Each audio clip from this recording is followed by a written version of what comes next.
What is up, guys? It is Quinn here, and in this video, I'm going to be running through my start sits at the tight end position for week 6 of the NFL season. So listing every single fantasy relevant tight end as either a start, sit, or a fringe option. So basically like a back end tight end 1, high end tight end 2, someone you don't love throwing into your lineup, but maybe they're a solid pickup. You just toss them in because your tight end's on bye, or maybe you just faded the position and that's what you're rolling with. If you guys have any fantasy questions, drop those down below. I'll be answering every single person in the comments. And then if you guys do enjoy the video, hit that like button, subscribe to the channel. There are also going to be timestamps for each matchup. So if you guys want to jump around, that is cool. But let's jump into the Thursday night football matchup where we have the Commanders taking on the Bears. And to be honest, there's not a ton going on here at the tight end position. These are both guys who I think like in the right situations could be fringe plays.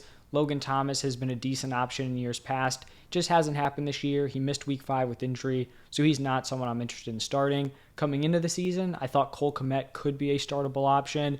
Obviously, that went out the window when the Bears decided they just weren't going to throw the ball, so Kmet is going to be a sit. And then moving over to Sunday, we have a battle of some underachieving tight ends. 49ers taking on the Falcons. I will still be starting George Kittle. I will still be starting Kyle Pitts.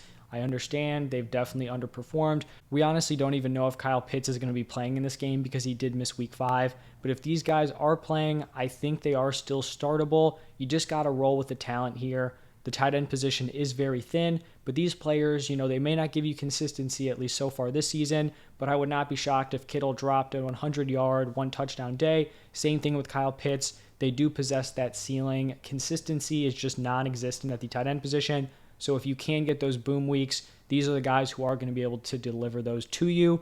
Moving over to the Patriots taking on the Browns. For the Patriots, Hunter Henry was a dude who was relevant last year. Really hasn't done a ton this year. Probably at his best game of the season this past week, but still not someone I want to start in my lineup. On the Browns side, I think David Njoku has established himself as a very strong start. He racked up another game of elite usage, had an 89% route participation that is top tier at the tight end position. And right now, he is operating as their number 2 target behind Amari Cooper. The last 3 weeks, he's been on a tear, averaging 7.7 targets a game, 6.7 receptions per game, and then 83.3 receiving yards. I mean, averaging 83.3 receiving yards at the tight end position, even over like 3 weeks, that is still really, really solid production. And it's not like he had one wild outlier game where he had like 200 yards, and then the last 2 weeks it was like 20 and 20. He's just very consistently put together 3 strong weeks. So I think Njoku should be a lock in lineups at this point. Then moving over to the Jets taking on the Packers. For the Jets, I feel like I have to talk about Tyler Conklin because he's someone that I was into early on in the season as a waiver wire pickup, a solid, dude to toss into your lineup. At this point, I think he's actually droppable. I have him listed as a sit, and since CJ Uzomah has gotten healthy, he's really cut into Conklin's usage. The appeal to Conklin was that he's not some elite talent, but the first 3 weeks of the season, he was getting elite route participation, like 80 plus consistently. That's out the window now. We saw CJ Uzomah come in. He outsnapped Tyler Conklin. And then Conklin actually only ran 7 total routes. 7 routes is not going to be getting it done. I mean, he was averaging over like 7 targets a game early on in the season.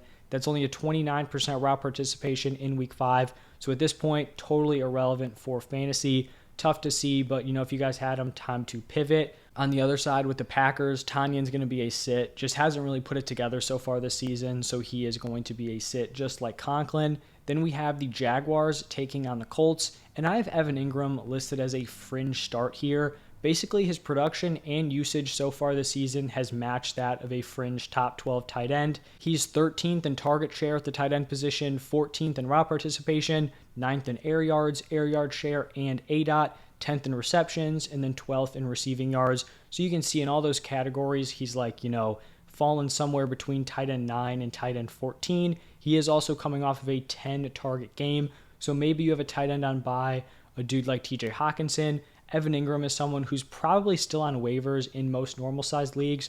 So I think he's a solid plug and play if he is out there. For the Colts, they've had these weird games where like Mo Alley-Cox had a 2-touchdown day, Jelani Woods had a 2-touchdown day. Still don't trust any of these dudes. So Mo Alley-Cox, Jelani Woods, both of those dudes are going to be sits.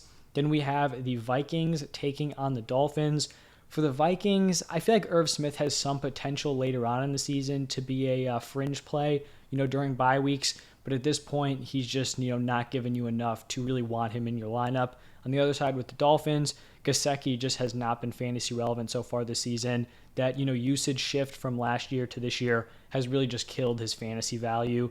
Then we've got the Bengals taking on the Saints, and I have both Hayden Hurst and Taysom Hill listed as fringe plays, and I do want to talk a little bit more about both of these players. So starting off with Hayden Hurst, I feel like he has emerged and established himself as a solid low-end tight end one play. So I'm not throwing him in there as like a mid-tier option.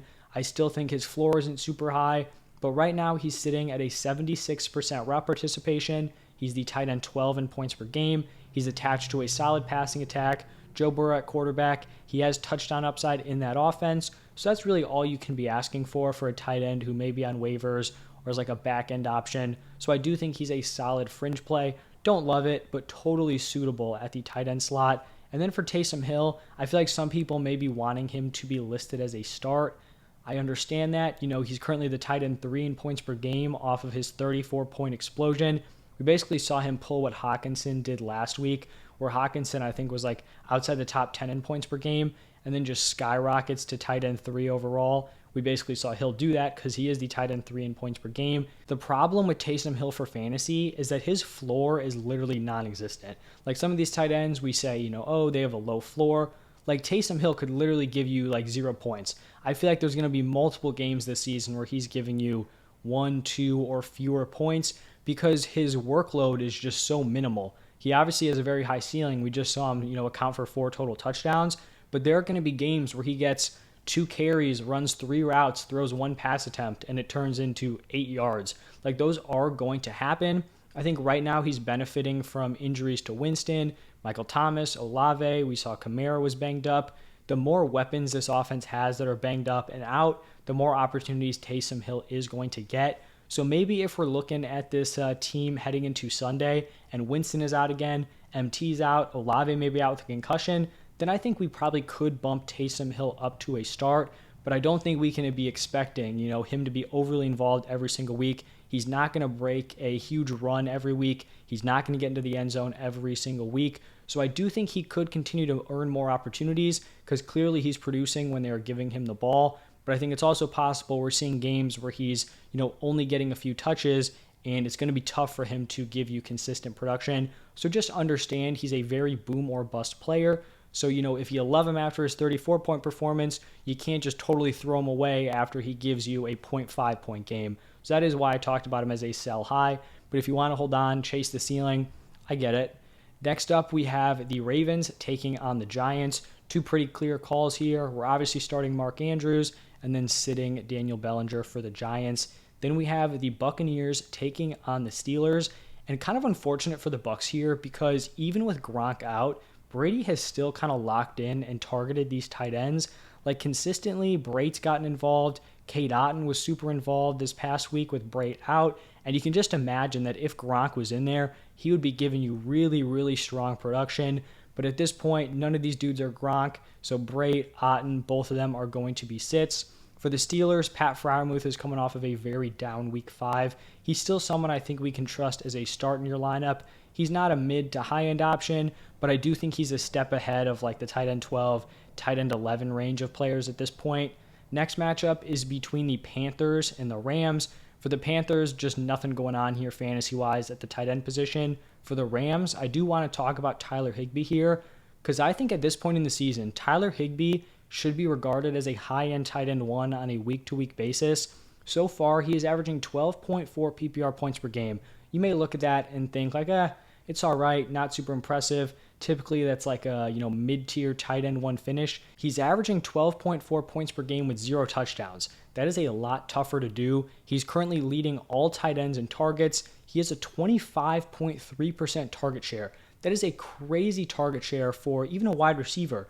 Like if you had a fringe top 12 wide receiver who had a 25.3% target share, you'd feel pretty happy with that. So at the tight end position, that is crazy. He has the number 2 snap share at the tight end position, number 3 in route participation. He is a high-end tight end 1 moving forward, and maybe he can string together a few touchdown games.